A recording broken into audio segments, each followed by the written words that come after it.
Hello, Internet. How's it going? This is Matt Reese coming to you live from Sherry's in Scottsdale, Nebraska for today's episode of the Mattriarchy. I am, as typical, joined by Matt McGibson over there in the far east. Heyo. Well, far to me, I'm firmly in the middle. The land of the rising sun. Is middle of the United States. Joining us today is, of course, Dan Sacharow of Molly Beans. Am I saying that right, Dan? I am actually astonished. You're one of the few people who pronounces the CH correctly. but yes, Sacharow is how you pronounce it. It's been pronounced all different kinds of ways. What kind of a name is Sacharow? It's Russian. It's derived from Sacharow, sugar merchant.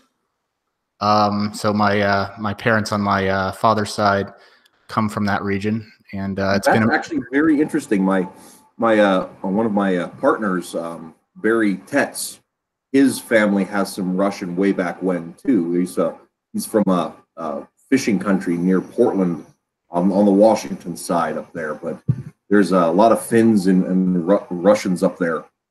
Oh, yes. So were they named after their profession like my ancestors were? I am not sure. I have not bothered to ask those questions. But if for an hour or two, you might be able to yourself. Sounds good. All right.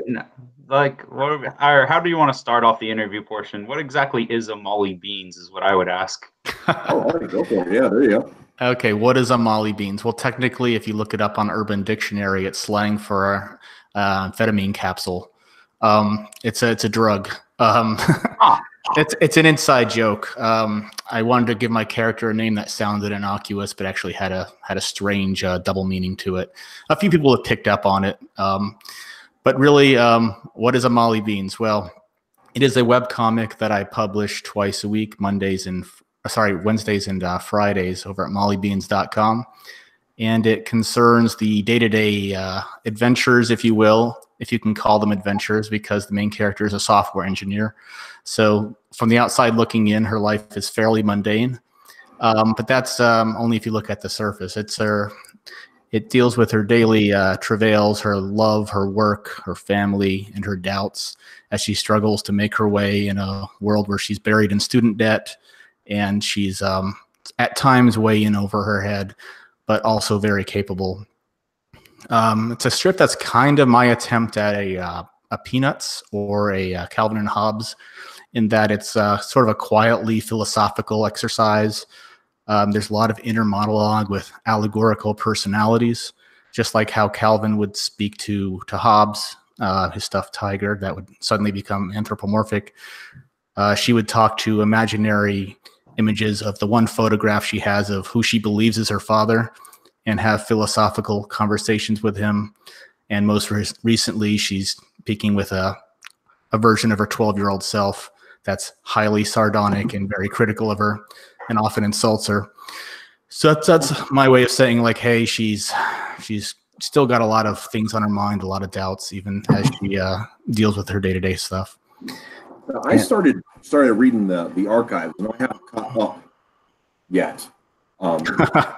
Well, that's I'm really pleased to hear that, and don't feel bad about not catching up. There's about 320 comics in there. The comic debuted in February of 2016, and I've been updating it at least twice a week ever since, and for a while 3 times a week.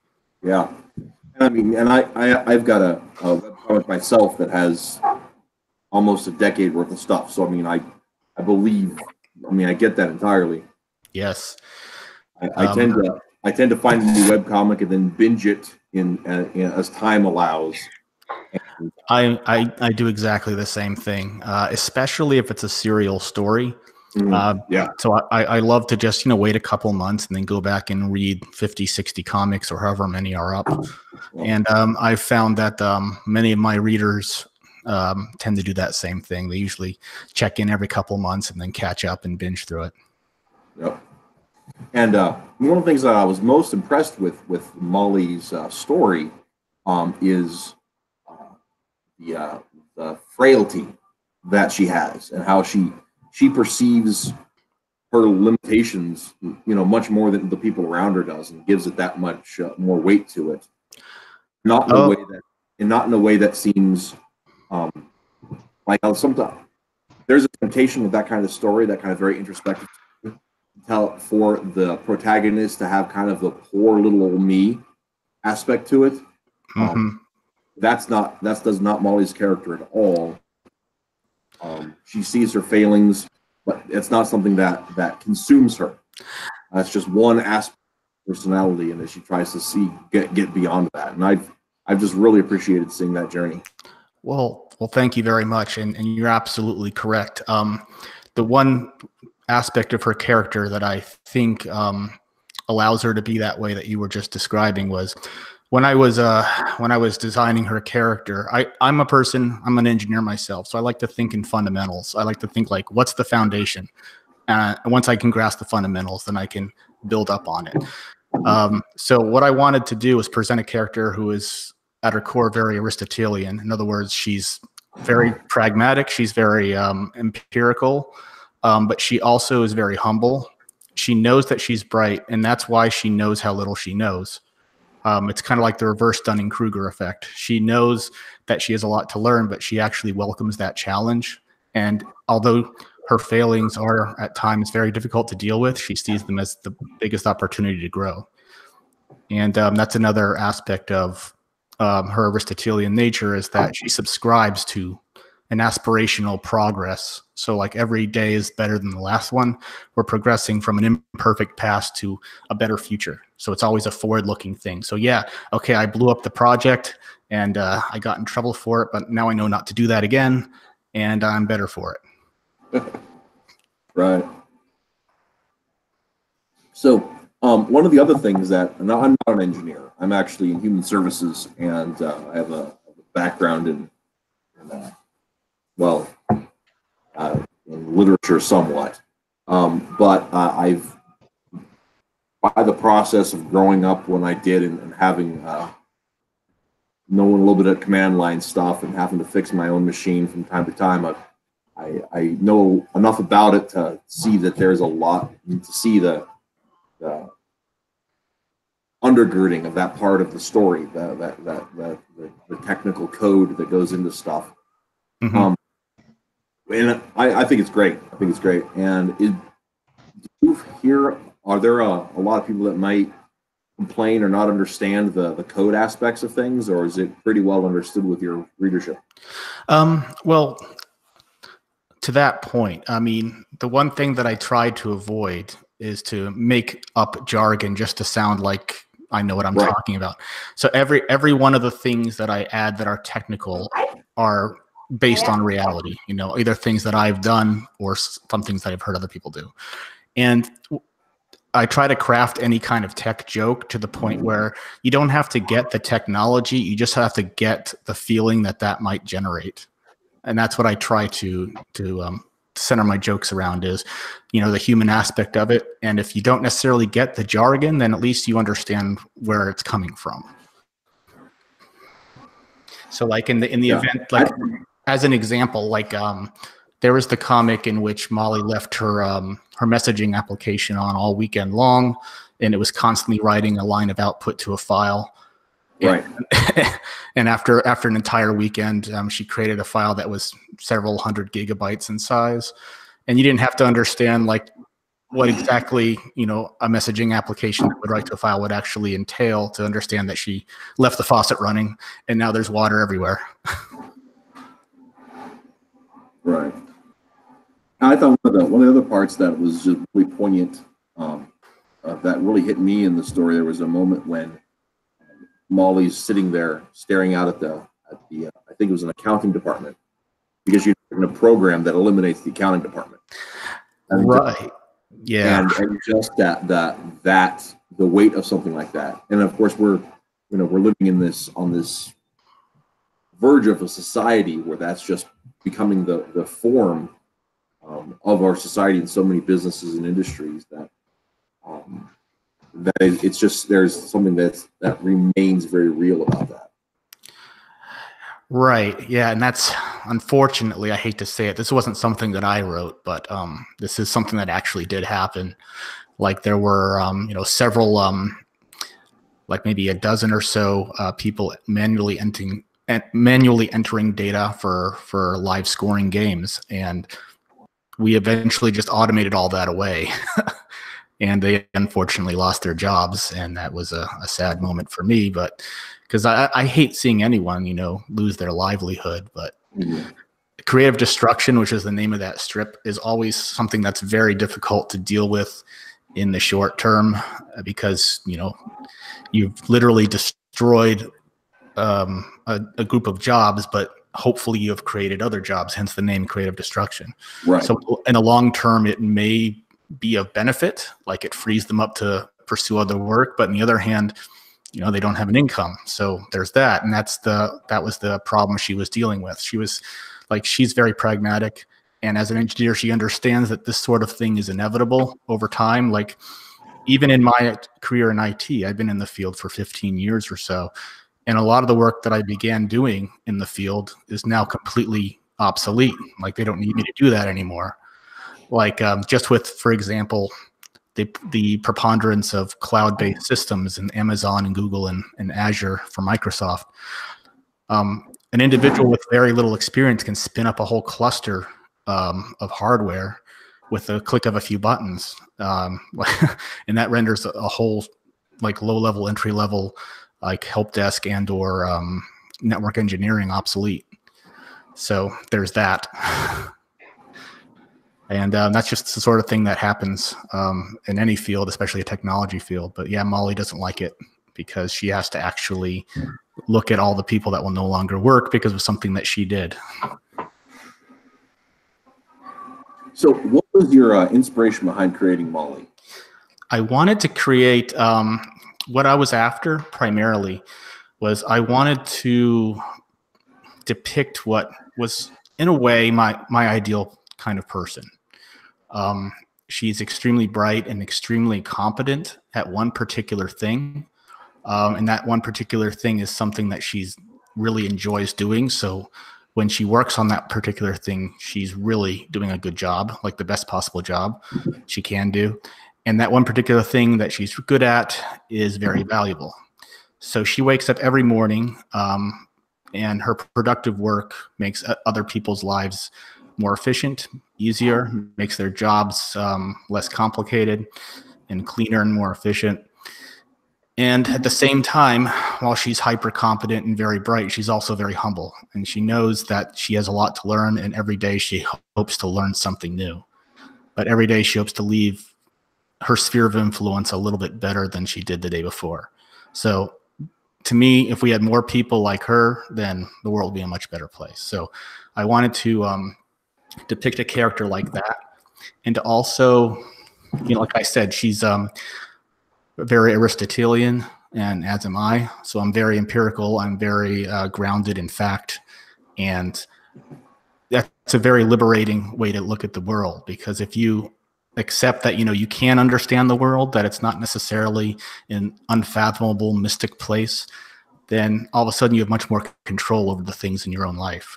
And I don't know if you've ever heard the song by Rush called Roll the Bones, but that's a song about, hey, the world is a big, scary place. Sometimes it's complicated and chaotic, but that doesn't mean you have to feel hopeless about it. Get out there and rock and roll the bones and play the game. And that's Molly to a T. Now, Molly is, of course, not your only comic creation. You're currently working with Matt Trin and Brett McGowan on the Mythoverse. That is correct. Tell us a little bit about your part in that. Okay. Before I begin, the fact that we're working together in a shared universe with Wicked Publishing is kind of a happy accident, because we all developed our stories independently of one another and had them almost fully fleshed out. And at that time, I had already written the novel, and an audiobook was released. But we just found that when we began talking with one another, that they seemed to mesh really well without too many changes needing to be done. So we just said, hey, do I make a shared universe out of this? And so we began working on putting them together, and we found that it fit without too many modifications. So that's a very happy thing. So my part of this Mythoverse revolves around the character of Adobe Kroger. The comic is called Adobe Kroger Dame Commander, and it centers around the adventures of the titular character, who is a paladin, just what it says on the tin. She's a holy knight who wields powerful, holy defensive magic powered by her belief and faith. And she is a member of an ancient clandestine organization called the Order of the Carolingian Cross, which was formed by the Holy Emperor Charlemagne 1,200 years ago in response to the preponderance of the encroaching depredations of chaotic magic. And he decided that it was time for humanity to take a stand against it and do something about it, because it was essentially running rampant.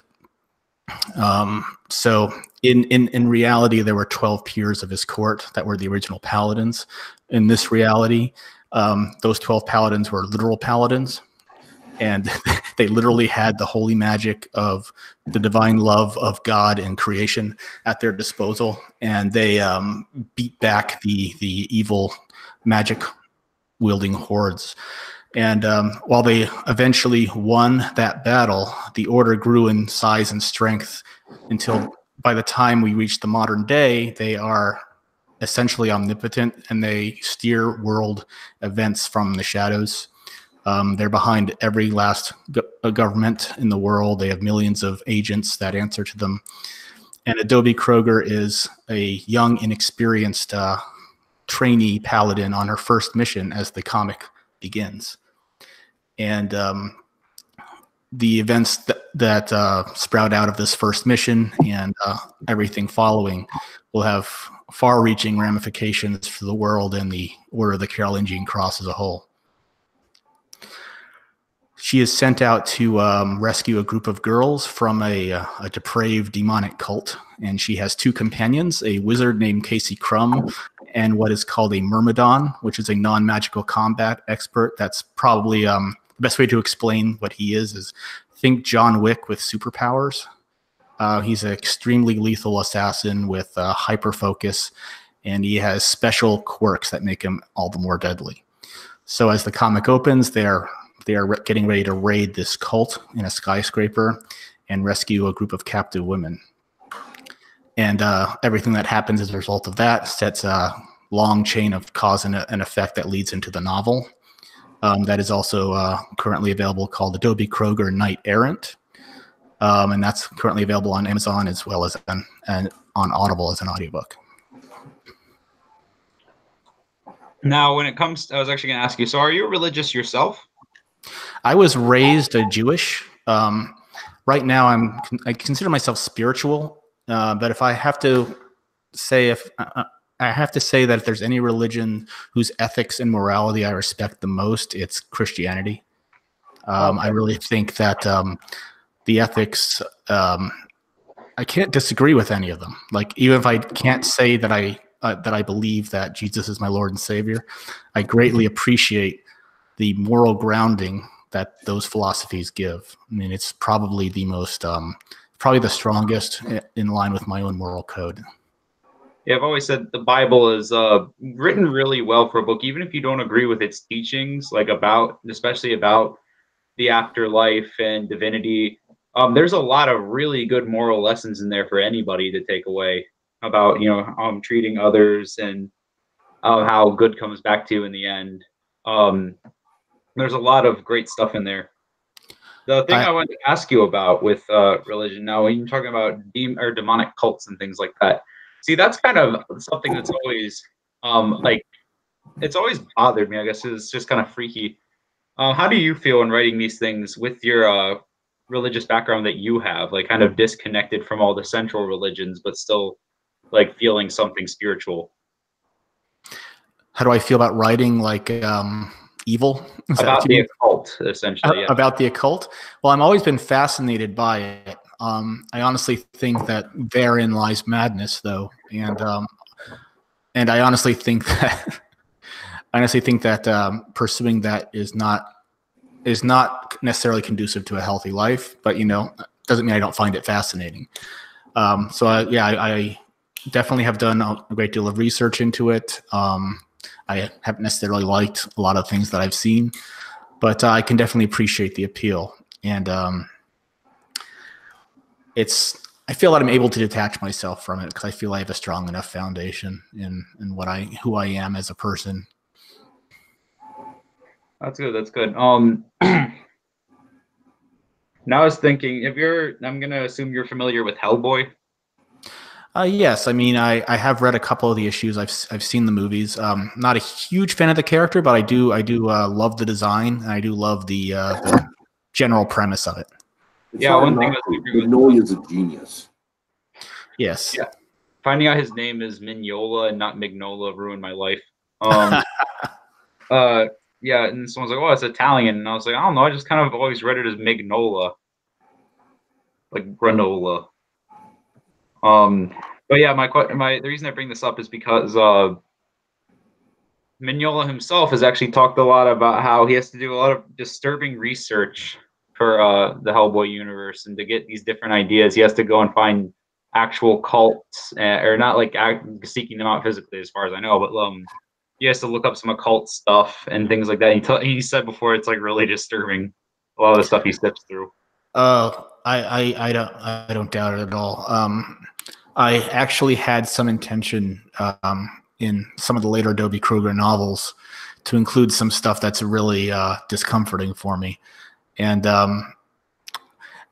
let's just say that I stepped a little bit too far. I don't know if you are familiar with a book called The Last Closet by Maura Grayland, I believe her name is. No, I'm not. Enlighten me, I guess. Okay. Well, basically, she is the daughter of two very famous science fiction authors. And they were both essentially outed as pedophiles, like serial pedophiles. And she was one of the ones who was regularly abused by both of her parents. And it was probably the most terrifying book I've ever read. But that actually frightened me a lot more than anything I've ever looked into for the occult, because these are real human monsters. And it's probably scarier than anything I could possibly write as far as demonic monsters are concerned. But yeah, that's one of the things I was thinking of including, where it's like making a cult figure along those same lines. And then I decided, nope, I'm not going that far. Yeah, I mean, that's just something, and it's sadly common, especially lately. I've been seeing more and more stuff about like child sex trafficking and stuff in big entertainment companies. Oh, absolutely. That is probably the purest, most loathsome evil I can imagine, or any decent person can imagine, I hope. Well, that's what like most of the time I'm a pretty passive person. Like I like to believe, or I like to be pretty generous. Like I like to think, people can be forgiven. But like when you abuse people like that, my sense of sympathy just goes out the window. Yes, and especially because, okay, great, I forgive you, but you're still not going anywhere near my kids ever. Not going near me either. I don't want to be on. Yeah, exactly. Like I don't want to have anything to do with you. Like, God bless you, whatever you believe in, bless you, but stay the hell away from me, man. Oh, geez. So how is I'm just kind of curious, and I'm sorry for interrupting the interview, I guess, but how is the little area you're at, Reese? How is it? Yeah. It's fine. I don't know what you mean. I know, like, I was just wondering, is like, I see him in this restaurant all the time, and I'm like, well, I wonder if they serve there. Yeah, well, they serve, like, breakfast foods and stuff, At all hours of the day? Yeah, this was 24 hours. I like to take my girlfriend out to IHOP and just buy her pancakes for dinner and stuff like that. I've got to do it more often, but I love doing that. Do your IHOPs have the balloon people? The balloon people. They make little balloon animals for you? I don't think I've ever seen that, no. Oh, that's too bad. The IHOP near me, every Saturday, they usually have like a balloon maker. So I'd bring my kids over there and they get balloon animals. Ah, you're a dad? Yeah, I have 3 kids. Oh wow! So like, do you when it comes to creating comics, and this was something I know Reese has made it like his passion to work on these things on the side. So I know it's true for him. But um, getting married and like getting a job outside of comics, is it still really daunting to have to create comics on the side?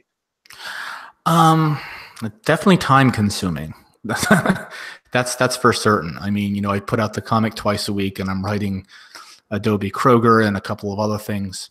So yeah, it's definitely not for someone that has poor time management. I'll definitely say that. And especially, with 3 kids, I got to make sure that I only work on it after I spent time with them. I don't want them to think I think my work is more important than them, because it isn't. But interestingly enough, once, especially my middle child, she's 7. Once she started realizing what I was doing, she became fascinated with it. She just starts drawing all of her own books and writing all of her own stories and saying, "Hey, what do you think of this?" And that's just really gratifying. I mean, if I can inspire her to create something, even if nothing at all happens with my own work, then I think I've come out ahead. One of my favorite things is that we've actually collaborated on a story that I made an illustration for. And I posted it on Twitter a little while ago. One of her favorite books is The BFG by Roald Dahl. So she said, "Let's make a story about his daughter." And I said, "Okay, giants don't really have daughters, but okay, in this case, we'll make one up." So I patterned the big friendly daughter, the BFD, after her, and we wrote this whole little adventure where the BFD comes back from giant country, and she and Sophie go on in their own little adventure. So we've had a lot of fun writing that, and she's been throwing ideas at me left and right, and they're all just adorable. Yeah, my That's kids something I look forward to eventually having kids of my own. And when you're talking about of being worried that your children will become resentful of you spending so much time on your projects, I've accidentally brought that upon myself recently. When my girlfriend got a little grumpy with how much I was working on some of my own projects. Like there'd be some nights where I'd be like completely out of energy for some days because the previous night I'd stayed up until 4 a.m. working on stuff. Yeah, that's definitely something that you have to work hard to balance. I'm fortunately in the situation where my wife absolutely loves the stuff I'm working on, and she herself is a fairly creative person. She has one of those Cricut machines, the vinyl cutters, and she makes shirts all the time, and she makes crafts for the kids because she's a homeschooler also. And where everybody in this group is homeschooled. Yeah, it's something. I don't know what it is, but I just couldn't bear the thought of ruining my kids' brains by sending them to public school. Not just because they're being forced to, study just to take a standardized test, but a lot of things that they may be being taught without my knowledge or permission is not something I care to think about. So, yeah, one of the things for us was a lot of it, not just the subject material, but my wife. I was in private school when I was growing up. Most of the Christian schools, but my wife was in public school, and one of her big complaints, in addition to not agreeing with the subject material or the way it was presented, because she's not a big fan of people learning from rote. The other one was just that the environment of public schools tends to leave the odd ones out, and she didn't think that her being an artist and me being whatever the heck I am, that we would have kids that weren't odd. So she thought if they were going to get the attention that they needed, the only people that could do the decent job of it was us. You are dead on right there. I mean, let me just say that my kids are all sort of they're very bright, but they are atypical learners. Like, and in public school, at least when they were only my oldest suffered in it for a little bit. He doesn't learn the way that they teach, and he was falling behind so far to the point where he actually woke up crying because he didn't want to go to school because he dreaded it so much, especially when the standardized tests came running around.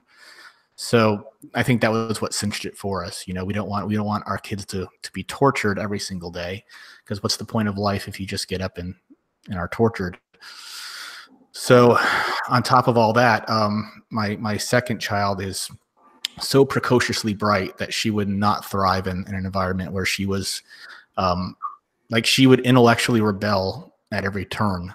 And she'd probably be in the principal's office on a daily basis. And I always go back to this moment in first grade when I myself was so bored with the material that I started to go ahead in the workbook. And and the teacher just took her big marker and put a gigantic X on my page that I had gone ahead on and said, "You don't go ahead of the class." And yeah, and it's like that ruined it. That ruined it for me. It's like, oh my God, but this is so boring, and I got to sit here and wait for everything. Nah, never mind. So yeah, I was never that impressed with school. So I've actually, talking from my experience, I've never been homeschooled or I've never been anything but homeschooled until now, where I'm at a community college with my girlfriend, and who actually in the chat just wrote, public school is terrible until college, in my opinion. And I don't know, from an outsider's perspective, I think I might agree on that. Well, I think that's correct in that once you're in college, you at least have the freedom to choose your own path and your own studies. And I agree, because when I went to college, I finally started to enjoy it, because I felt like I was doing this for me, not because I was told to. Like, I would always ask my teachers, "Why are you teaching us this? What is algebra?" Answer, "Well, it's the law. You have to learn it." If they would have told me, like, "Hey, this is a tool that will let you understand calculus, and if you can understand calculus, you can put a rocket on the moon," then I would have been all about it. Like, wow, I'm learning how to put a rocket on the moon. But they couldn't even give me that much of a bone to explain why I was learning all this archaic stuff. Yeah, the good old "because I said so." Yeah, that never worked on me, and it doesn't work on my kids. Well, that's what I always hate, when my dad calls me to do some chores around the house, and then so we go upstairs and say, "What do you need?" And he'll be like, "Because it's like, you're gonna come up here because I said so." Like, I don't know. There's just some comfort in saying, like, because you don't know if he's calling you up there to talk or clean or whatever else. Yeah, like, I always try to, without going too far, respect my kids' agency and let them at least attempt to understand my reasoning behind a request, so that way they can at least be somewhat prepared to learn to negotiate as an adult. Now, that's a very important skill to have. Yes, going back to adulthood, I guess. You're like, is Molly Beans your entire job, or is it is it kind of your hobby? Oh, it's absolutely a hobby. I mean, I do get some money from it on Patreon, and I've sold some merchandise in the past, but I'm a full-time software engineer by day, and that's where I get a lot of my material, or at least previously. Right now I'm in a fairly long story arc, but yeah, Molly Beans is something I do to relax and unwind. Like, I absolutely love thinking about the next comic. I love making it. It's kind of like my me time, if you will. And that actually brings one of the things I wanted to ask about is there's a world of difference between the high fantasy, the deep lore, the conspiracy theory of Dobie Kroger and her whole thing, and where you're going with the character dynamics and the humor and the philosophy of Molly Beans. Is there do you feel that is a common thread between those stories that draws you to tell those kinds of things? Yes, and I'm so glad you asked that question. Like I said before, Molly is, I should backtrack a little bit. I've been fascinated with the dichotomy between Plato and Aristotle, the two Greek philosophers, since I was in high school when I got my copy of Use Your Illusion 1 and 2. And the cover featured a little cutout of Raphael's School of Athens. And I was like, what the hell is this? And I went to go check out the painting, and there in the center of all these philosophers was Plato and Aristotle, and they were sort of bisecting the painting down the middle. Plato was the idealist, he was the mystic, he was the intuitive one, and Aristotle was the scientist. He was the empiricist. Aristotle is pointing at the ground, and Plato is pointing at the sky. So that dichotomy has always fascinated me. So what I wanted to do with Molly Beans was present an Aristotelian individual and situations. And in Dobie Kroger, I went the other way. It's more Platonic. It's much more based on belief, intuition, magic, fantasy. And more importantly, and this is a little bit more subtle, Molly is all about going from a imperfect past to a brighter future, and Adobe is the other way around. Adobe had a happy childhood until her father passed away, and ever since then she's been in decline. And that sort of lines up very loosely with Plato's Timaeus dialogue, which is all about Atlantis and how that was the perfect civilization, and ever since then we've just been declining. So it's kind of like two different halves of the same coin. One's grounded and empirical and scientific, and the other is sort of mystical, intuitive, and much more dark. Well, that's actually really interesting too, because one of the themes, I'm not sure if it's something that you intended or if it's just something that I'm perceiving in it, in Molly Beans, is her learning that the importance of the uncategorized, right? Mm-hmm. Her relationships, her trying to find a grounding with her past, her trying to have a little more fun, those sort of things that aren't empirical. Right, exactly. And I'm very glad you brought that up too, because one of the major philosophical maxims that Aristotle is known for is the mean. Not necessarily the middle, but proportion. So it's like you don't want to be a coward and you don't want to be foolhardy. You want to be somewhere in the middle, or you want equal proportions of each depending on the situation. And Molly, like you said, is learning that sometimes she doesn't have to be entirely logical or empirical. And she's edging ever so much more to the mean. And as the story goes on, I'm introducing more and more of that.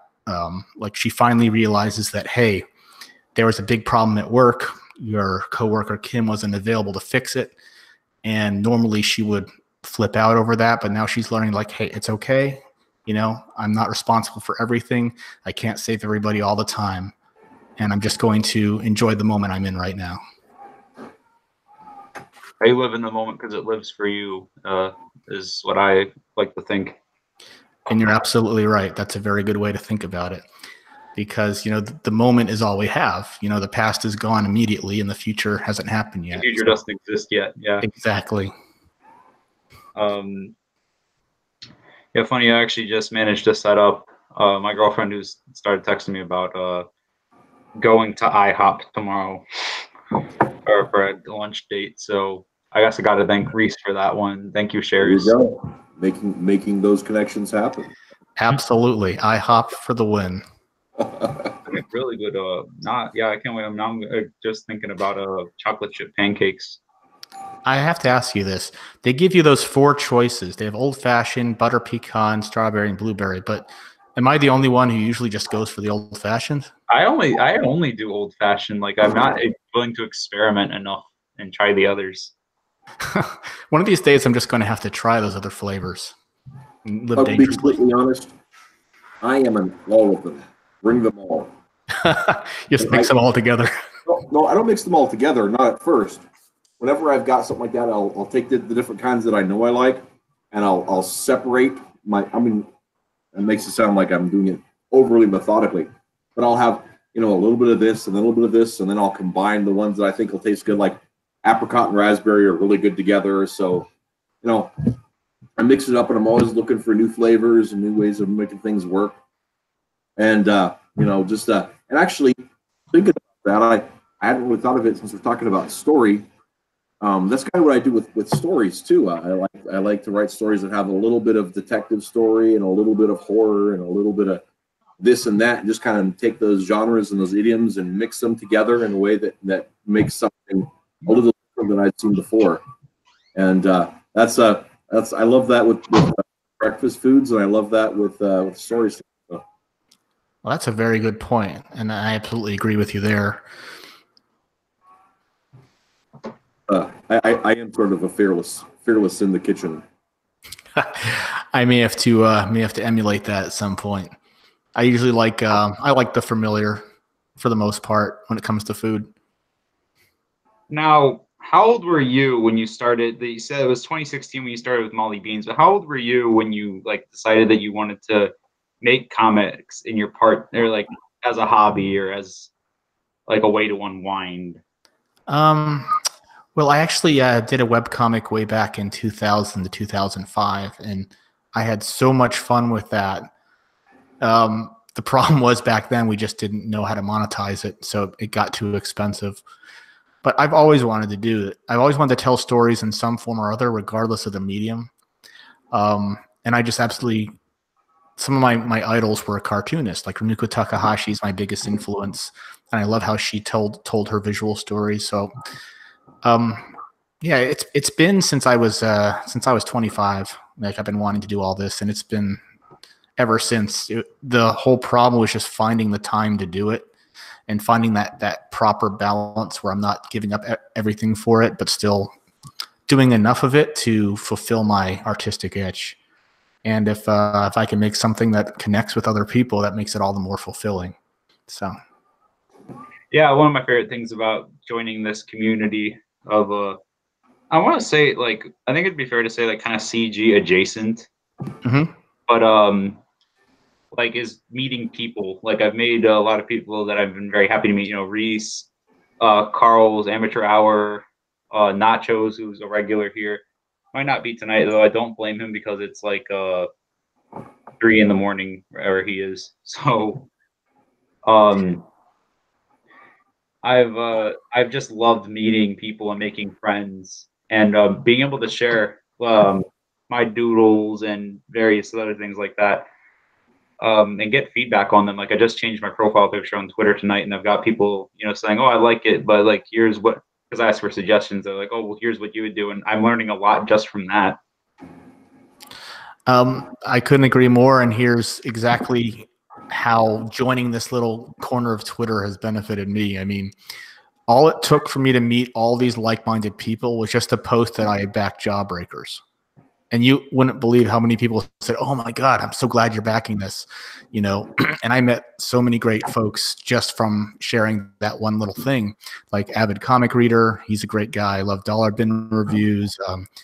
More importantly, and most importantly of all, I met like Matt and Brett and Tank, and we've all been collaborating together for the better part of a year now and building our shared universe. And that would not have happened had I not met certain people in this community. So I absolutely agree with you. It's been a huge boon to my creative side. Well, one of my favorite developments that happened, I think this was last stream, but my life basically turned into a harem anime, and mostly men. Hey, man, it's flattering either way, right? Yeah, it was. Let me think. It was Carl and Nachos and my girlfriend. They were all in the chat, and they were talking about how Nachos was going to steal me away with his talk of pickled British cuisine, and he was going to sail to the U.S. On his front door. He was going to use it like a raft and then sail across the Atlantic Ocean. And then they started. My girlfriend was like, "No, he's mine." And then Carl was like, "Oh, he's like slinks into the shadows." He's like, "Good, let them destroy each other." So then I made the observation. I was like, "Oh, great! My life is a harem anime, and it's mostly guys now." Hey, there's a comic right there. Oh man, this guy can only attract guys. I've actually, oh man, I heard a story about that where like some guy just like kept attracting like he was like straight, but he kept attracting dudes. I can't remember what the story was though. Like I feel like it was one of those Facebook stories, but it's just kind of in my subconscious. I can't really find it right now. Oh, let's see. Danielle, that's my girlfriend. She says I took a look at the first couple of Molly comics and they're great. This has been this community's been like, even though she's not really an active member of it, it's been great for her because when she tunes in to watch the streams, she likes to look at what everyone's making. Where she sees stuff like Sporkman and now Molly Beans and stuff like that, and she gets interested. And it's from what I've seen, it's gotten her a lot more interested in comics than any trip that I've taken her to the local comic store, because most of that turned into it's like I don't like this because it's too violent, or I don't like this because I have to understand decades of continuity to try and even catch up. It's like this has been really healthy for her as well. I think one of the great things about the comics Twitter community as such is that there's such a variety of types of comics that people are working on. It's not just, although I think there's a definite trend, a definite feeling, definite appreciation for old school capes and tights. At the same time, and in those standard concepts of the value of the hero's journey, of the heroic storytelling. At the same time, the comics that people are making, you've got detective comics and supernatural thrillers and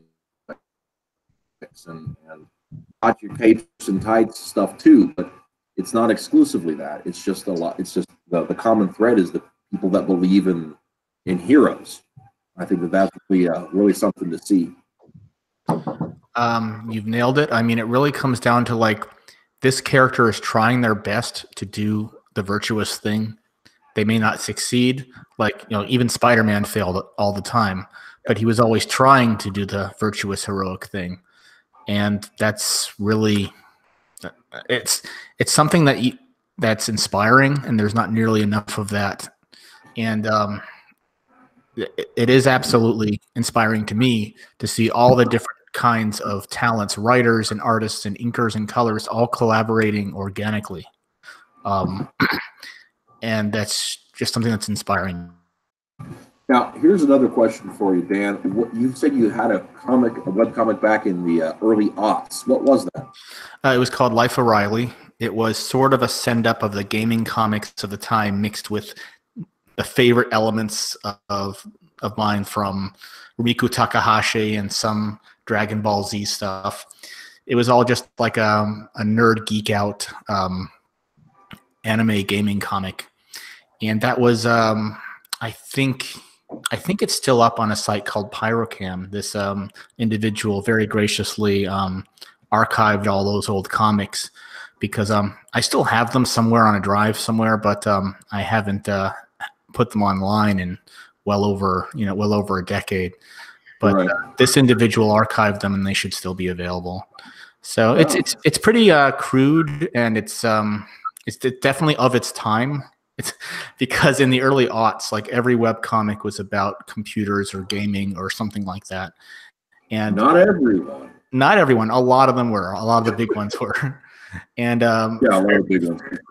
Fairly early on. Yeah. We started our Force of Good and Evil, which is about kids in superhero school. Nice. We started that in 2006, and we've been off and on again working on the same story. And we are winding to a close on that one. It's got a definite end, and we're laying it out in sight, but it's still probably going to be a few years before we finish that up. But it'll be one huge epic when it's finished. Well, that sounds awesome. I definitely will read through all of that. 10 years worth of stuff, huh? That's going to be a challenge. Yeah. It's not. It's probably 6.5 right now, actually, because we've had a couple of hiatuses in there. Okay. Comics do. Oh yeah. Yep. Yeah. So I definitely do want to check that out. It sounds like a lot of fun. But yeah, the comic that I did back then, Life of Riley, it started out as a gaming comic, and then I decided, hey, I want to actually put some characters and storylines into it. So I just sort of started shoehorning very, very short story arcs into it, like 6 comics long, and they were very well received. So I actually ended up doing this entire year-long story arc where I just put out on our forums, anyone who wants to be in this comic for this big, long story arc I'm doing, just reply to this thread. And I got 55 or 60 replies. So I had to put 55 or 60 people in the comic. And I promised that I would give them lines and give them things to do. So that was actually a very challenging thing, but I managed to shoehorn in several dozen of them and give them actual things to accomplish in the story. And that's where our community really took off, because everyone felt like they were really a part of it. And the forums kind of sort of gelled organically as a result of that. So that's sort of thing that would be difficult. Well, at least harder to pull off now, because back then, you know, everyone congregated on forums. There was no big central social media platform. Even YouTube didn't exist yet. So we were like, it was a place to hang out. You went to the clanbob.net site. That was our domain. And you hang out in the RC chat. You would hang out on the forums. And we had a nice little tight-knit community. So it's definitely a fun time. Yeah, actually, I'm pretty good friends with another webcomicer from back in the day named Matt Johnson. And he still does a webcomic twice a week. I think it's twice a week. Called Out at 5, and it's tied into his old comic Cortland. It started out as a kind of a gag-a-day Mac humor, and ended up evolving into a office politics meets techno fantasy thing. Nice. And I just absolutely, I loved it. I loved it so much. I still do. But he and I have talked several times about how making comics over the years, and how the forums were such a lifeblood to the community. And at one moment, they just all died. Yeah. We're still out there, but the community that used to hang out on the forums is just dwindled to an almost nothing. Yeah.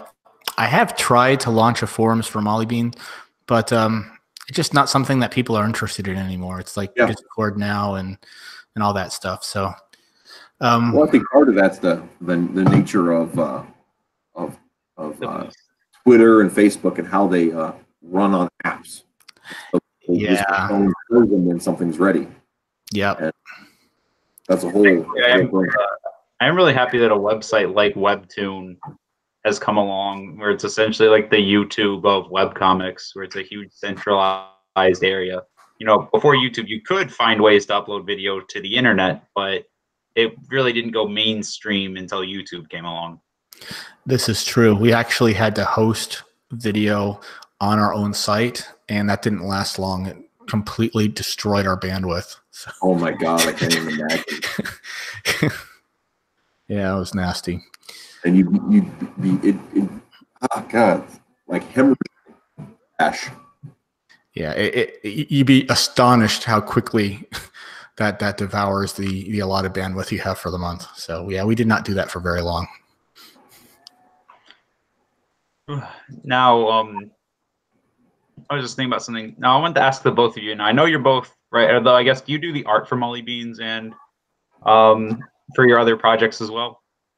I do the art for Molly Beans, and I had attempted to launch a spin-off comic starring her love interest called Call Me Chuck, but I ran out of time to regularly update that. But it's still up there, and I do intend to resume it at some point. But for Adobe Kroger, that is not my artwork. That is a gentleman by the name of Leandro Panganaban, and he lives in the Philippines. And I ran into him online, and I said, I gotta work with this guy. I mean, his artwork is God tier. So I ended up commissioning a couple of illustrations from him, and we developed a nice relationship. And I said, hey, do you want to illustrate this script for me? And he said, yep. So here we are. And he is exceptionally prompt and professional, and I'm very thrilled and privileged to be working with him. Now, the reason I ask is because I recently, like I said, I've been learning a lot about drawing from this community. I was going to ask if you guys would be willing to look over my new profile picture on Twitter. Sure. What's your? Am I following you already, or? I don't know if you are. I also, if I'm not following you already, I'll be sure to fix that. Okay. What's your handle? M McJerkface. Like I've tagged you in a post a little bit ago, so I've got it. Yeah, following now. All right, let me check my notifications. Matt McGibson. Yep. You. Okay. Oh, that's your artwork. Yeah, it's essentially my logo. It's a character I created in high school. I like it. It's like a beheaded Funko Pop doll. No, just kidding. I won't insult you again. I think it'd be kind of interesting. It's because it does kind of look like a like it, but it also looks defaced. Like it's a defaced Funko Pop figure because it has a mouth and it's like all crooked. You know what it looks like? It looks like I'm sorry. You know what it looks like? It looks like Jack Skellington. That's something I drew for inspiration from at the time. I think I'm trying to remember some of the biggest inspirations for this. One of them was Dry Bones from Mario Brothers. Oh yes, yes, nice. And in fact, that's always the noise I imagine, like the kinds of noises that I imagine this character would make. I like it, dude. It's nice. But yeah, some people like Scott Bruckner, who's normally a regular here, also a regular on comics Twitter, just in general, has suggested like touching up some of the shadows along the base, and so like I'm learning a lot just from that. Now, Reese, have you seen it? Oh yeah. Is this traditional media or is this digital? This is digital. Okay, cool. Well, so what application are you using? Manga Studio at the recommendation of Donald DeLay. Yes, good choice. Good choice. Also getting used to working with a Wacom or Wacom tablet, depending on who you talk to. The pronunciation changes. Yeah, I assume that's the one that you put on your desk and you actually have to look at the monitor while you're drawing. Yeah, it's a lot to get used to, but over time, like I'm getting better about it. Oh, let's see. Now my girlfriend says, imagine if there actually was a Funko Pop figure made out of this character one day. I'd actually totally take that. Like if Model 316 or something was up to that, I'd commission him to do it. Nice. But yeah, we've been working a lot with digital media. I do like traditional media, especially with markers, alcohol-based ones, especially. Mm-hmm. But I've been trying to learn digital because that's the standard now, and it's also easier to do that rather than scan everything in. And it's a lot easier to make mistakes on paper than it is on the computer. Yeah, I mean you can still make the mistakes, but it's much easier to recover from them. And sorry. No, go ahead. One thing I thought was interesting, Reese, was that Carl, for his web comic Hallgrave, what he actually, and for all of his art, I guess, really, he draws it physically, and then he scans it and inks over top of it digitally. Yeah, that's how we're doing the expositioner story, actually. Yeah, I noticed because you had some physical and then some digital when it came to the art. All of the pencils are all physical, and Rico's drawn on a comic book board, and then we were originally talking about just doing it all old school, but Barry got so nervous working with Rico's pencils because they're so detailed that Barry just started scanning in the pencils and inking them digitally. So he's like, I don't want to mess up the boards, and I'm like, well, that's what they're there for. But yeah, we've done with our webcomic, it's almost entirely old school as far as up to the ink stage. We'll do pencils and inks on that, and then sometimes I'll tweak them on the computer. But then we started doing coloring.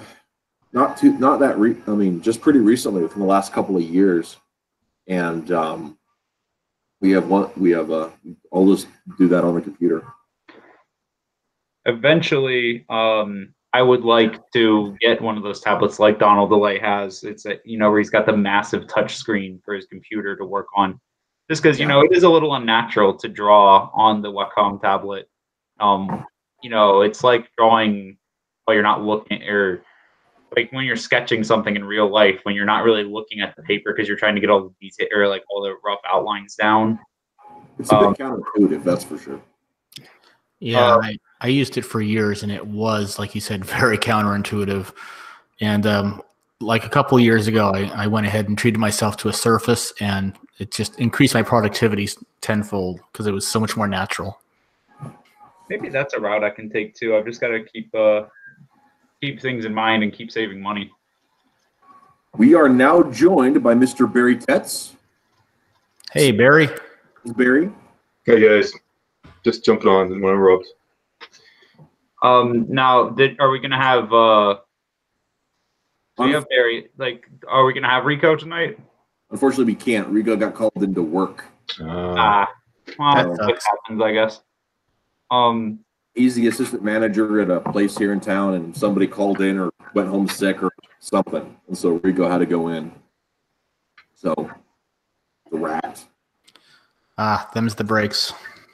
So, Barry, I'm gonna pretend that I don't know what your project is. I'm gonna interview you. Oh, all right. Yeah. So Barry, tell us a little bit about your journey as an artist. What got you into doing art? What got me into doing art? Well, golly gee, I've been doing art since I was about 3. I started doing this characters called squigglies. I was like 2 or 3. My grandfather was an artist back there in the old state of Washington, and so he generally, I mean, decently well known back there. But yeah, so I mean, I've been drawing since I could remember, and then went to did the whole art school thing. And was a bad kid there, so I kind of just got disinterested in it, and then somewhere along the way,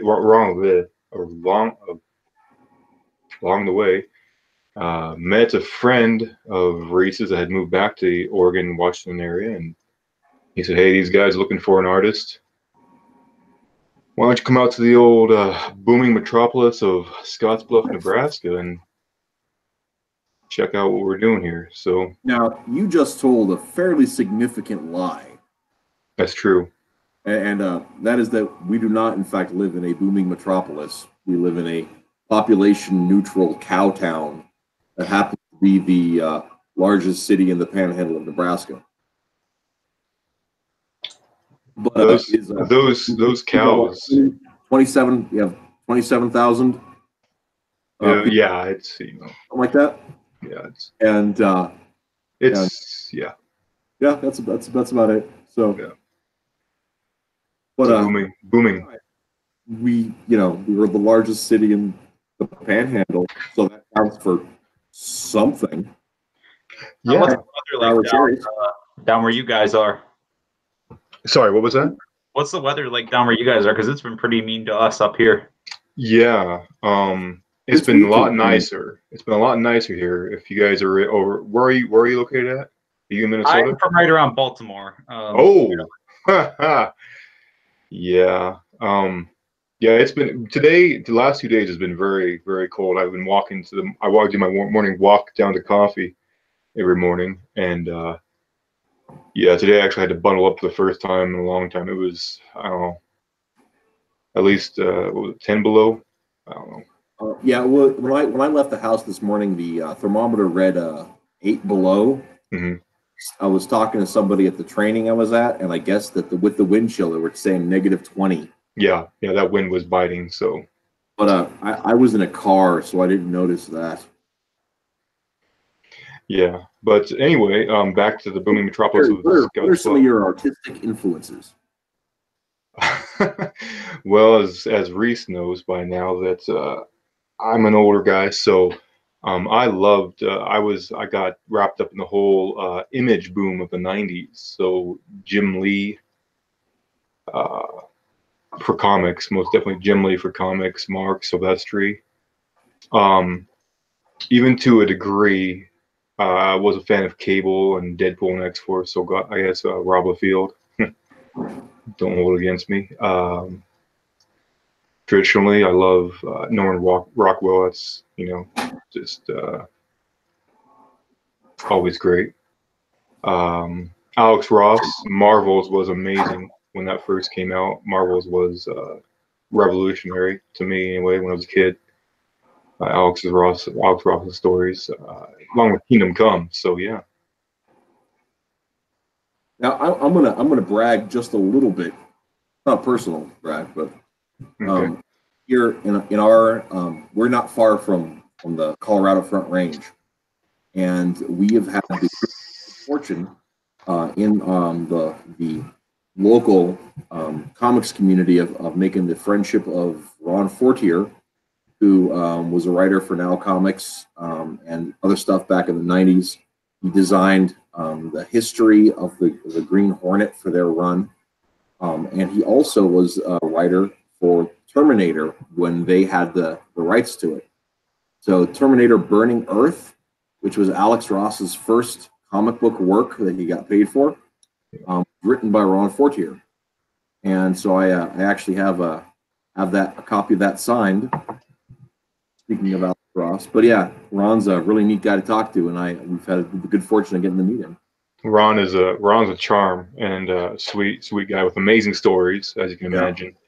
Yeah, his story when we have Reese and I host a mini con here in our little town, and we're fortunate enough to be close enough to Denver and Fort Collins, Colorado, that and there's a lot of amazing artists, a very rich area for writers and artists and all sorts of art. But we're close enough there that they come down, and so we've had a lot of people come down to our mini con the last 2 years.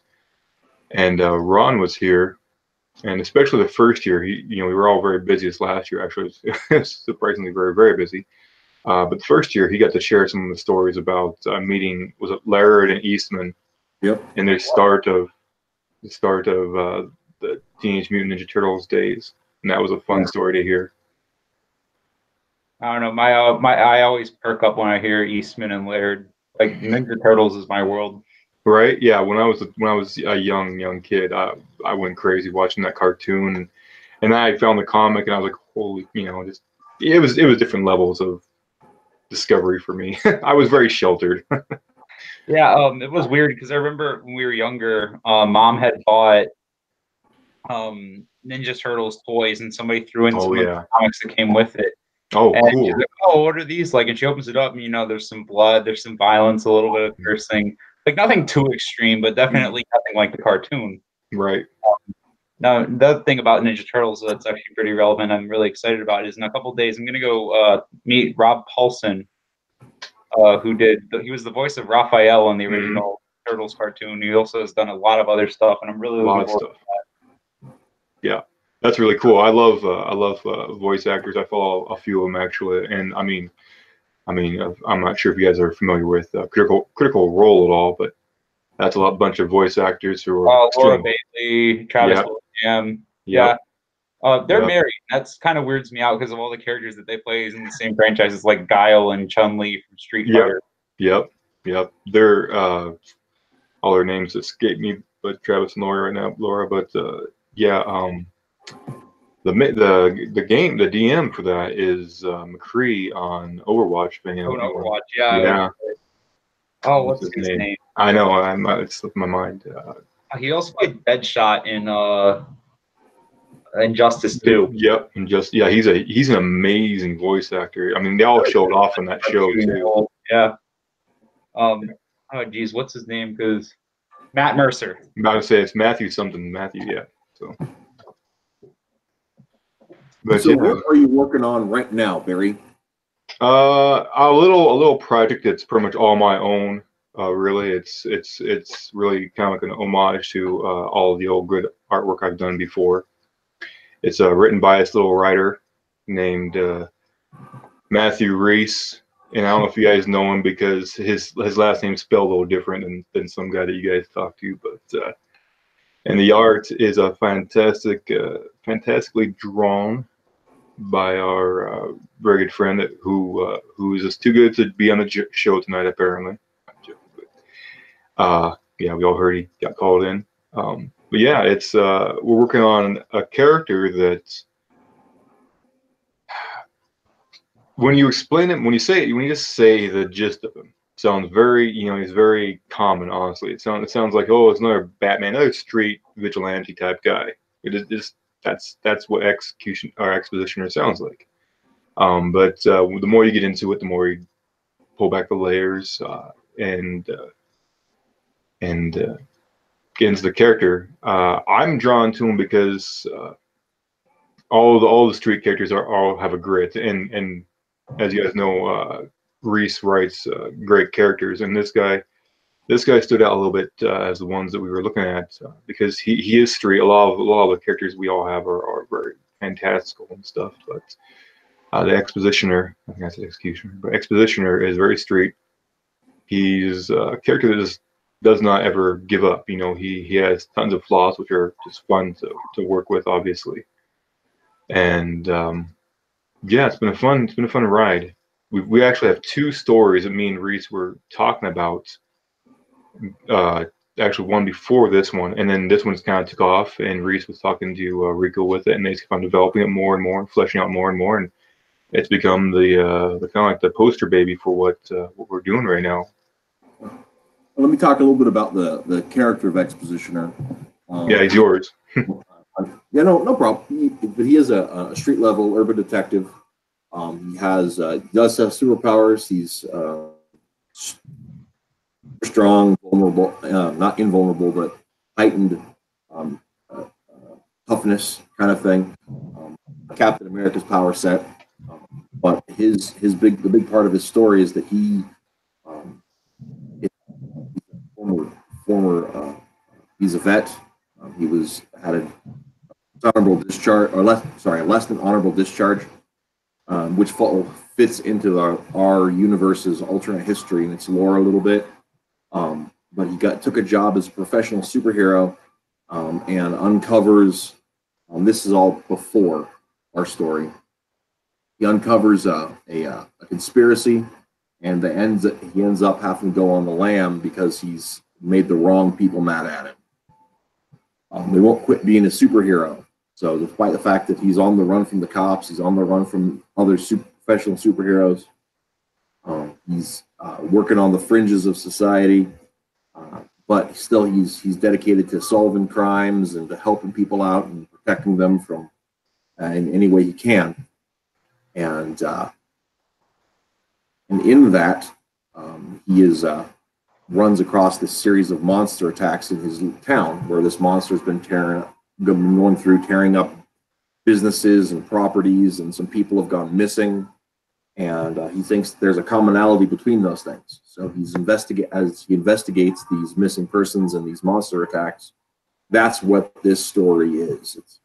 And we end up being able to meet a few characters within the world that give their perspective on Expositioner and their perspective on superheroes in general. And he kind of reveals their stories as he's solving the mystery. So that's why we're calling it Vox Populi. So yeah, one thing I actually wanted to ask Barry, since I talk to you quite regularly, obviously Reese with the show and with Twitter DMs and such. But Barry, I wanted to ask you, your career as an artist, like when did you start, and how long have you been at it, and how long have you been working with Reese on comics? Well, honestly, so when I moved to Scottsbluff, Nebraska, about 13 years ago now, actually, Reese's co-writer partner, Chris Lawton, those two were doing Ideal Comics, and they were drawing it also. Chris approached me, I think it was, and said, "Hey, I have this idea. Do you want, I want to do Gag-A-Day comics." I'm like, "Yeah, sure, that sounds really fun." And I had worked on a few projects for Reese and Chris, but I turned them in late, and that's a whole other story we can get to some other time. But so they weren't used. But so me and Chris went into a more or less a Gag-A-Day web comic, which actually had a long run and it was relatively successful. The guys at crack.com even gave us a shout out one time. Said it was one of the more original web comics they've read in a while. That's awesome. Yeah, it was really mind blowing, because it was very much a point that we were grinding for like I think 2.5 years, and just felt like nothing. 3 years maybe. And we named it Penguins with Baseball Bats, and it was just it was off the wall zany stuff as you do. And then Chris decided to go back to school, get his master's in English.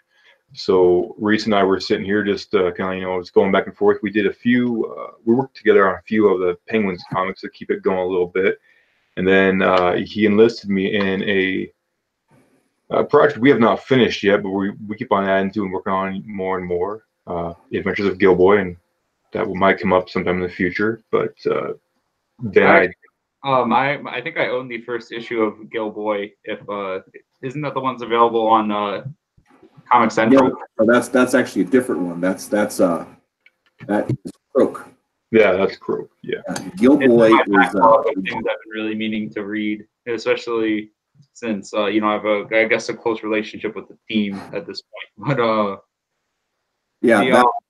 that story features our sea monster turned superhero named Croak, and he's more of a modern era character. But our other character, but the Gilboy. Give me a second. Gilboy is actually was the sidekick of the Golden Age hero Golden Rapid. Yeah. And in our universe, Golden Rapid's an alien with super speed powers who comes from an aquatic / amphibious race. And in 1951, in our universe, Golden Rapid gets a distress signal from his home planet. So he gets in his rocket ship and leaves,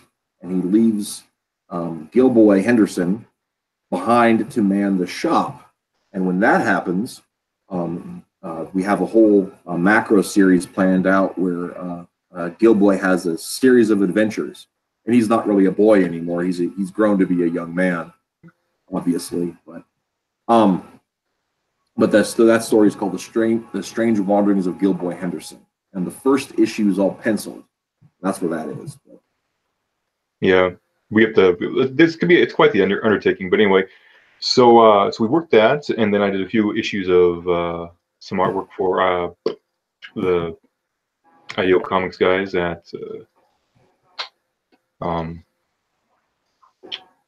Force of Good and Evil. Couldn't remember the stories, but you in some trouble, Reese? Oh no! I was going to go ahead and. I've got some penguin. Oh, you're gonna share it? Okay, yeah. But anyhow, so we worked together on that, and then I did a bunch of inking and coloring on that with a team we were working on. And so for the last 5 years, I'd say, me and Reese have been trying to get more and more things going. Yeah. So. I've been kind of curious what his relation is to you guys, because I remember at one point when Reese had said that he had sent me one of their favorite stories that they had worked on for Forces, and he had said, check this out, Matt. And I said, you know what, sure, I'll go take a look at it. And I was like, oh, this is really good. I think this is really funny. And he had linked and said that Lawton had done the artwork. Now, is Lawton so close with you guys, or? Yeah, he's very he's very busy. Yeah, he's a busy guy. He lives back in Omaha, him and his wife, and that's where actually now his family's actually moved back towards that area. And we've been actually talking more and more. But yeah, he's gone through a few different career changes, I think, last few years. So he does want to get back into the old writing game more and more with this stuff, but I guess in due time. Yeah. So Chris and I basically did the foundation work for the universe started in 2005 with a lot of that, and everything Forces up until see here. Well, probably until we did an event called Hulked Heroes, and all of that up until that point was co-written here, and the stuff since that time has been largely myself. Okay, I am actually going to bow out for just a second, and I will be right back, guys. All right. Now, while he's taking a seat, Dan, are you still there? He's muted himself. He might be. Yeah, I'm here. I was just muting myself during that interview. Yeah, I just always feel bad when we have our in-second parts. Like, we don't normally do a double interview, but for this, like, we had to cancel last week, and now we're trying to kind of make up for that. What we normally do on the show is we have one interview and then a discussion afterwards about anything. Like it could be whatever happened in geek culture that week, or a specific topic, or just a person on that's just really fun to talk to. So like last week we had our main feature was an interview with Andrew Huerta, and our or actually our last show, which was 2 weeks ago, was our main feature was Andrew Huerta, and then our follow-up was Nerd Wonder, and that was a lot of fun. Right on. Well, I'm game for anything. I just was brought on. So anyway, Same. I'm down for anything. Yeah, I love having people on here, and I love getting introduced to different projects that like I hadn't been able to give the full time yet, or a full look yet. This like kind of pushes me into things, and I like that. It also just like it broadens my horizons, especially when I hear about you guys and your different stories. Like, you know, I'm going to assume, are you a father as well, Barry? no, I am not actually. I'm an old man who is not. I've moved around a lot and just never happened. Ah, well, you know, no shame in that. You know, it's the way life goes. Oh yeah. But so like it's kind of inspiring to me to hear about Reese, who, you know, if he started this 10 years ago, he would have been about 30 years old. And, you know, it kind of gives me hope, because I had always felt like, oh, I'm starting way too late and I'm just 20. And I was like, oh, No, you're not. No. You're plenty young. Yeah, no, he actually. I mean, see, Chris and Reese have been going for 2 years, I think, year and a half, maybe year and a half when I moved here, and that was 06. So we were actually younger, but yeah, they've been going. So he's been going at this since he was mid-20s roughly, and I've bounced around a lot of different projects. Because originally I got into game and animation art, and I was from a very like he talks about how small Scotts Bluff is. I'm actually from a much smaller town, much smaller area. I'm not sure if you guys have ever seen like Kindergarten Cop or Goonies or anything like that. Oh yeah. Yeah, Astoria, Oregon. That's actually 15 minutes from my home. Well, 10 minutes from my hometown, like on the opposite side of Oregon. And so, yeah, so I'm on the Washington side, and bunch of family from that area. But yeah, so it's small area, small community. So not exactly sheltered, but the arts, as far as comics and video games, is not something that was really cultivated back there. You know, it was all fishing and logging and sports, more or less. So I got very much my true, like, I can do this for a living was very much or you know, just even aspirations for it was very much late. You know, I had to decide, you know, like this wasn't going to be pushed, and I wasn't going to be pushed into. I had shown like lots of art, you know, and stuff, but that was all traditional art back there. You know, it was all watercolor paintings. It was all, you know, it's a very artsy community on the beach front, but that's about it. There was not much comics. And see, one thing that like I'm really happy getting into this community now again, and I've said that again and again, but I really can't stress it enough. One of the things I love is it kind of gives me an outlet for stuff I wanted to do for years. Like my first list was going into high school, which, geez, I can't believe that was 7 years ago. Yeah, that was All right, 7 is a very my first small guy. number. No, it's something you really don't think about it at the time, but like it just goes so fast. oh yeah,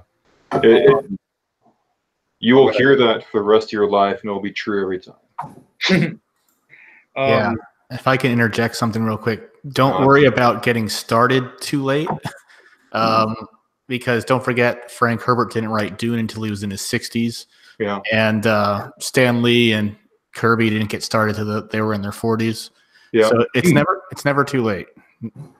I hadn't thought about that before, but you're totally right. Well, and one of the things is like a lot of those guys, like Stanley and Kirby, they were working earlier, but their early work isn't what's remembered.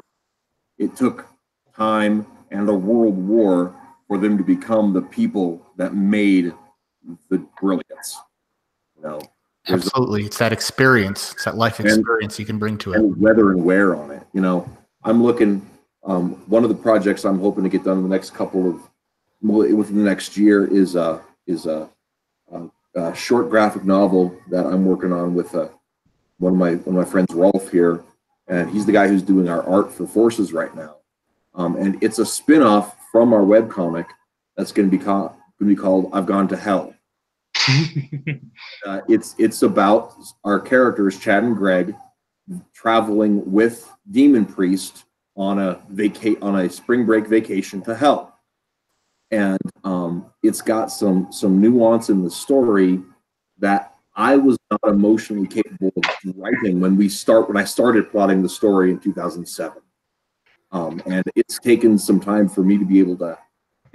I've been working on this story and having to put it on the shelf and bring it out and put it back and bring it out for a decade, more than a decade, and it's been worth it because I couldn't have written the story that's ready to go when I started. You know, it just wasn't possible. So.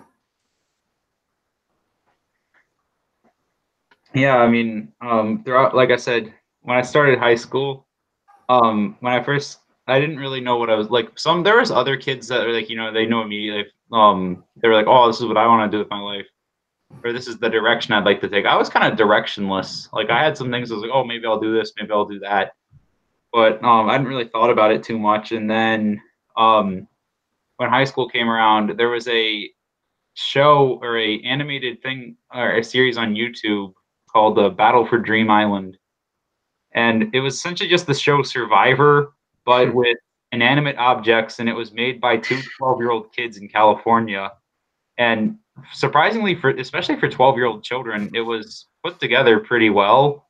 It was a lot of fun. I was like, whoa, these are kids doing this. And, like, you know, because I always thought of animation as something impossible, or cartooning and stuff as it's only the best of the best, and you have to be raised by or like with the spirits of your ancestors teaching you how to draw the same thing over and over. Oh, definitely not. You should watch the Mike Judge documentary if you ever have that impression. You should go see how he got his start with Beavis and Butthead and King of the Hill. Those are both shows I've been meaning to give a fair chance, especially King of the Hill. King of the Hill is a masterpiece. It's so well written. Yeah. But when I saw this, I was like, wow, other people can do these things too. And then I had different ideas throughout high school, or like during classes, I'd start doodling or something like that. And I'd start coming up with ideas that I thought were funny. And I'd write down little short stories about these characters and stories. And eventually, I kind of came to a realization that breaking into cartoons is both really hard. It's really hard. It takes thick skin. It's a lot of years of it's a lot of patience to get noticed, and that's if you get noticed at all. And to top it all off, one trip to comic Twitter at the time proved to me that I do not want to work with these people. They are not very nice. So I kind of thought it's like they really have a contempt for people like me, kind of really unprovoked, to be honest.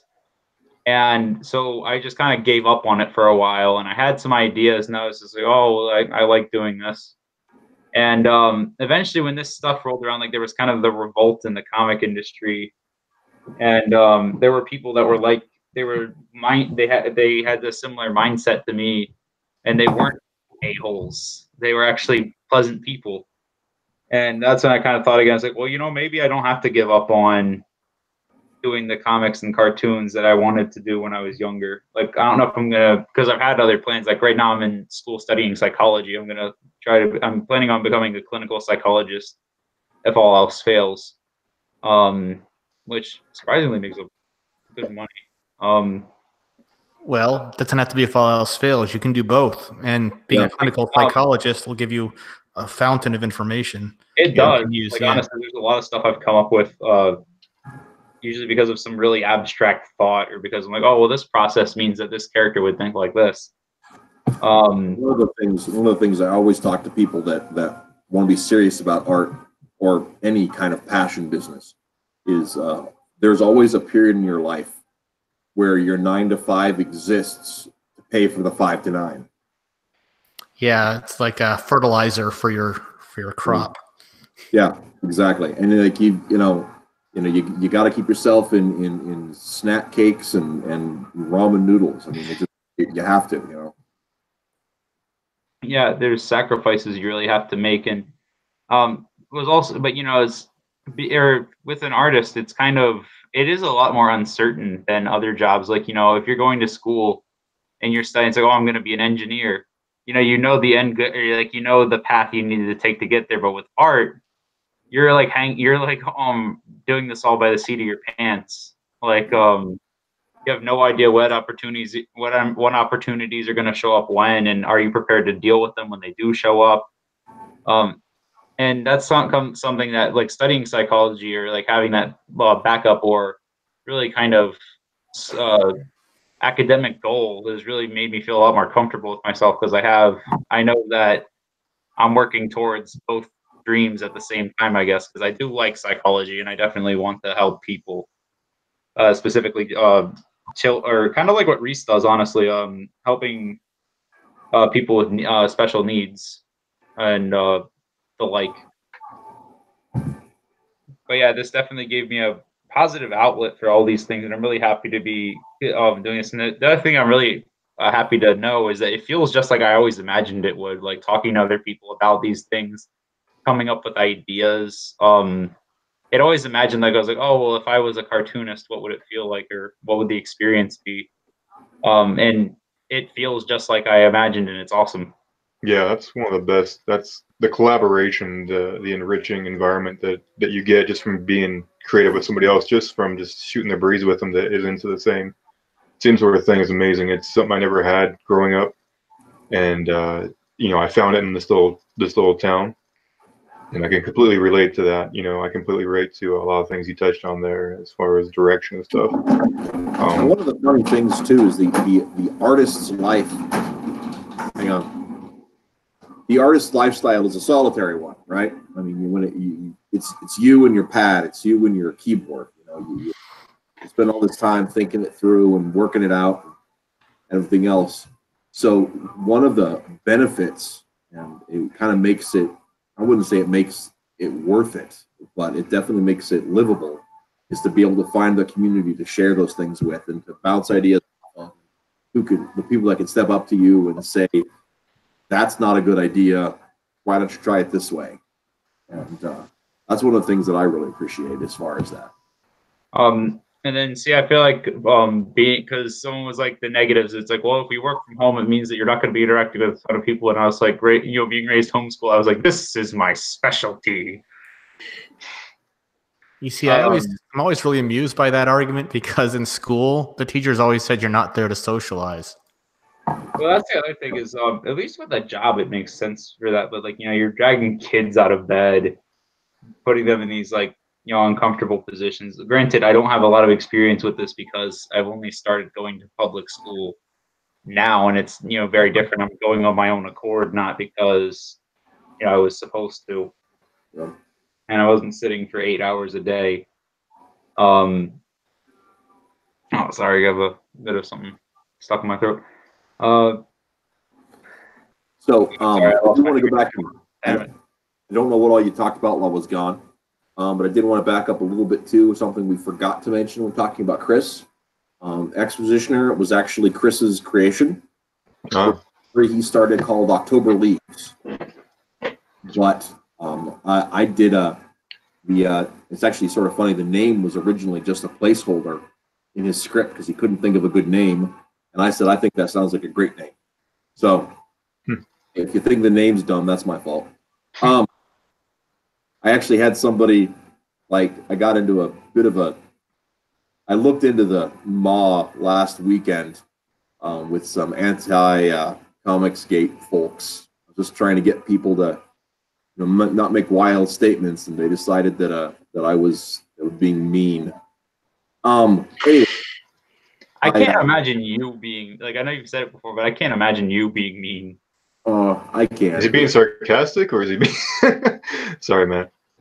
No. But anyway, this fellow followed me to my page and tried making fun of our character, and I just told him, gave him a description for the name of it, and he went away.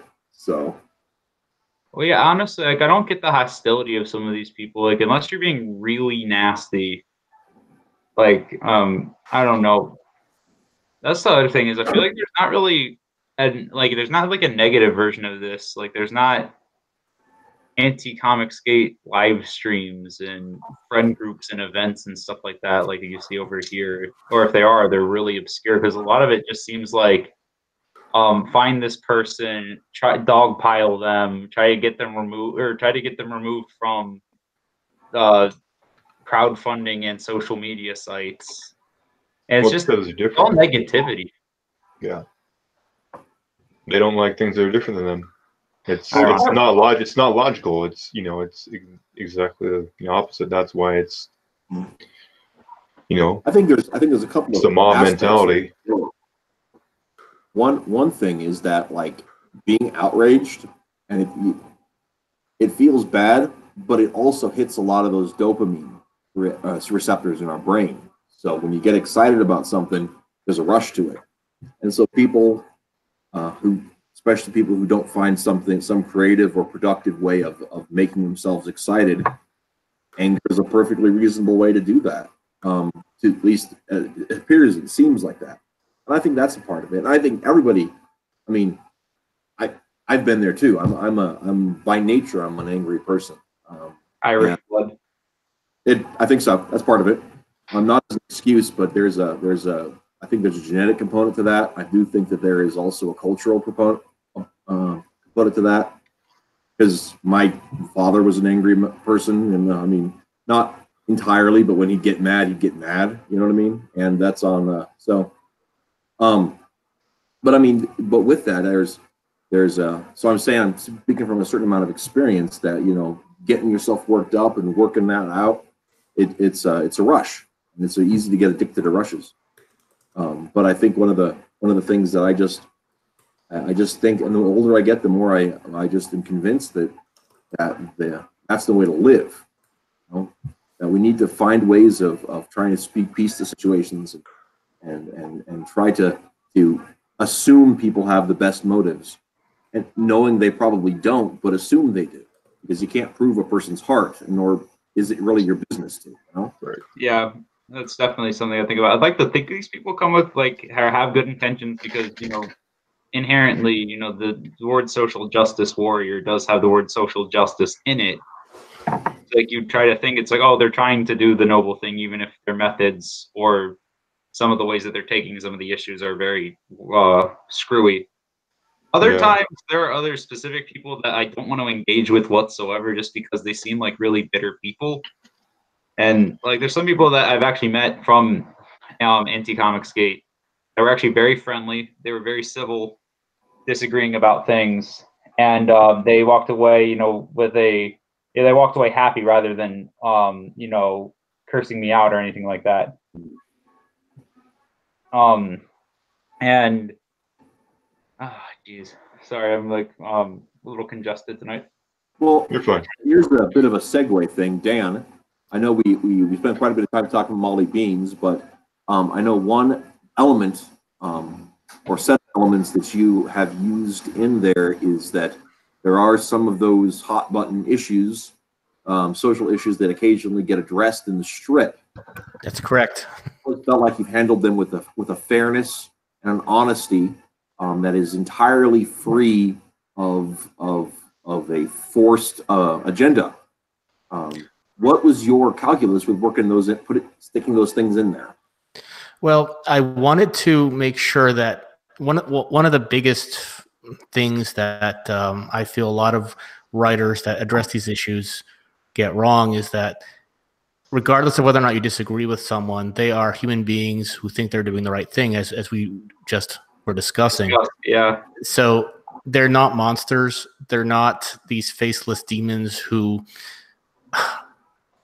lack all humanity. So these are people who just want to be happy. They just want to be loved, just like everybody else. And something may be inhibiting that. And that's really, you got to treat them like human beings, whether or not you agree with them. And I think that was what I was most careful to approach in that way. I wanted to make sure that, hey, I may be disagreeing with this character, but I don't hate this character.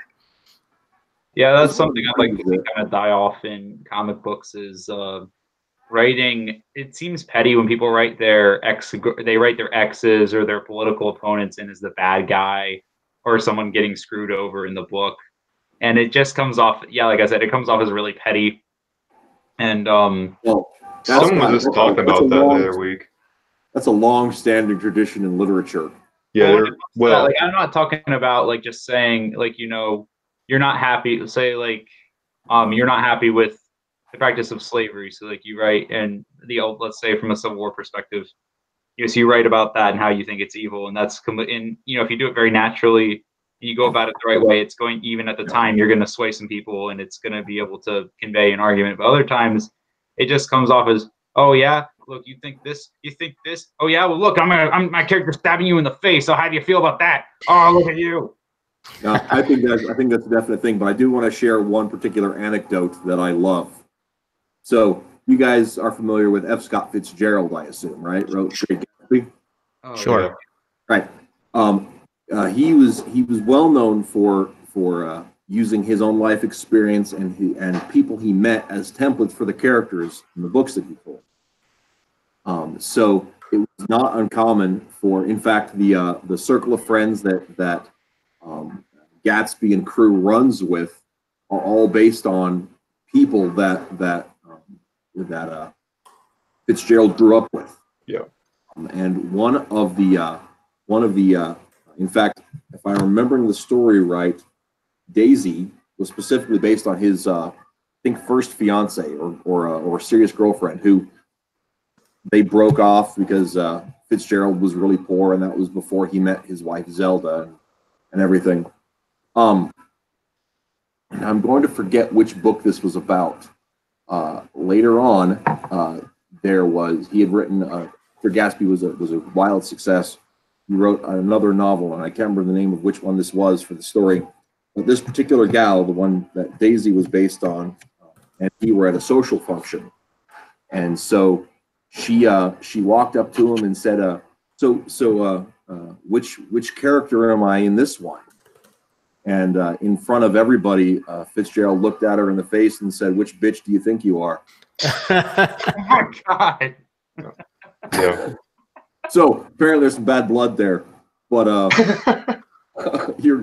we're talking about that. It's funny what power gives you. He's gone mad with power. Right. Well, that's the way it was. So the other thing about it, though, is I'm not super familiar with all of Fitzgerald's work, but his characters none of them were one-dimensional. No, they're rich. They're rich characters. That's what was so entertaining about them. Right, yeah. And I think the fact that there were the commonality to real people was probably an aspect of all of that. Yeah. But there definitely is one of those things that comes to, though. He was an honest writer. Characters all have flaws, and they all have good skills and pluses too. And I think that those things together are what make a good character. Yeah, I can't remember who I was listening to last week because I listened to too many podcasts and a lot of different creators, writers, and artists, and they're comparing how the villain and the good guy, they're not the best villains are not always villainous. They're people that just like you and me. They think they're doing the right thing.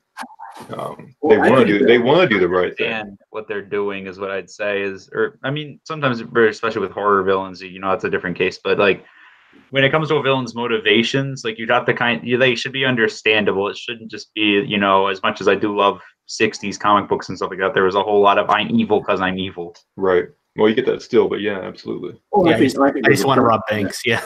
Yeah. I think there's a place for that too. If you look at Much Ado About Nothing, Don John the Bastard. Yeah, great character. Just for the ridiculous. He specifically chose to be evil because being good was of no material benefit to him, and so he would simply be evil for its own sake. Evil wouldn't profit him either, but why be good? That's one of the that's an interesting take on it. But at the same time, I actually was just talking villains in literature on Twitter the other day, and I really think that the two greatest villains in literature, at least in all the stuff that I've read, are Dracula and Long John Silver. And I think Dracula is a wonderful villain because he's pure evil. Right? There's nothing redeemable about him. He's an corruption of the humankind, of the potential good of mankind destroyed, and that's the type that Stoker's Dracula is.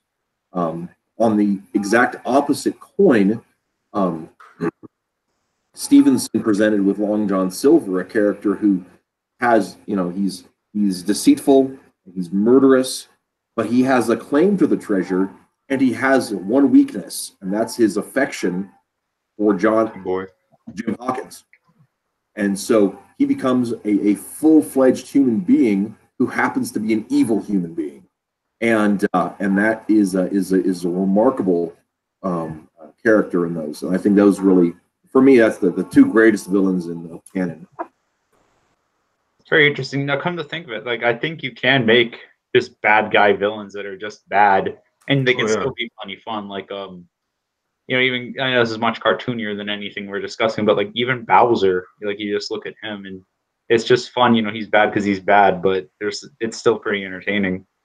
Or like Kafka from Final Fantasy VI. Kafka's a great example. I've never played through all of Final Fantasy 6/3, but he was such a great villain. I mean, he's essentially the Joker, Yeah, he was. Yeah, he turned a lot of those tropes on their heads. Yeah, I actually have that in the other room. I have the SNES Classic, and it's been on my agenda to play that game forever, along with the 7th Final Fantasy. But that's a SNES, Super Nintendo Entertainment System. I know. We had the real ones.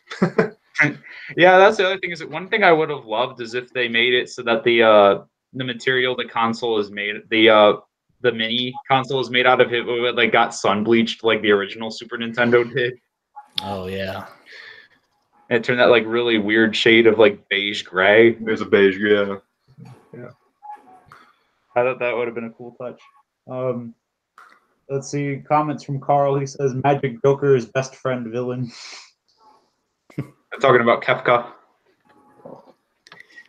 So I'm going to, since Carl's, you mentioned bring him out there, I'm going to go ahead and give a shout out to anyone who happens to be watching who hasn't, or will watch later who hasn't yet. Take the time to go find Hullgrave.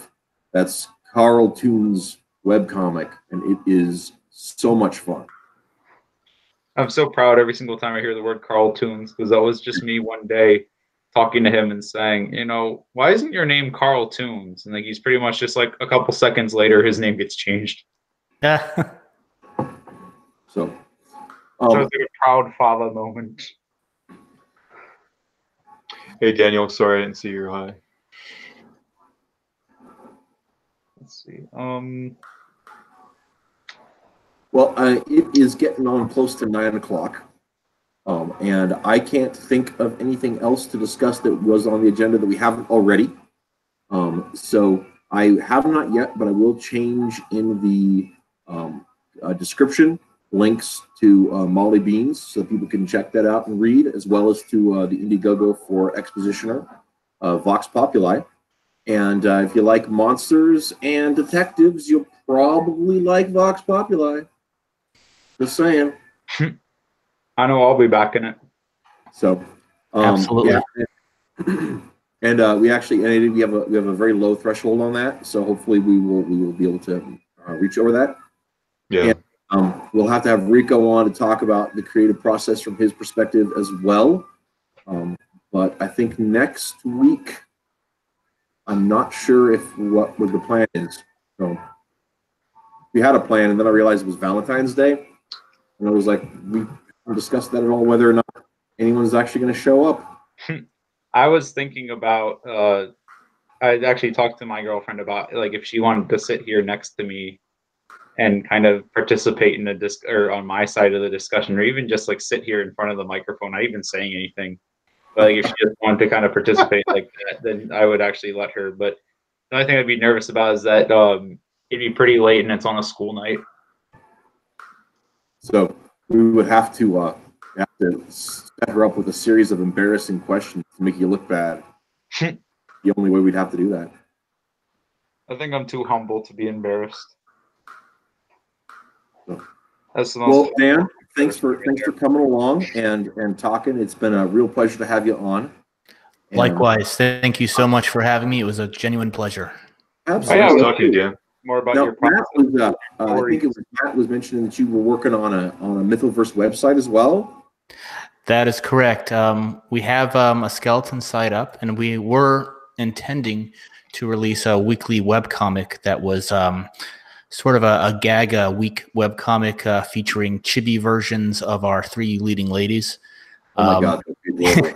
Yeah, some of the ideas we have are pretty out there, but I'm looking forward to getting that one all done because that will be a lot of fun, and we'll have a forum. We're going to try that, and we'll have a Discord and everything. And yeah, we're looking forward to announcing all this stuff more officially.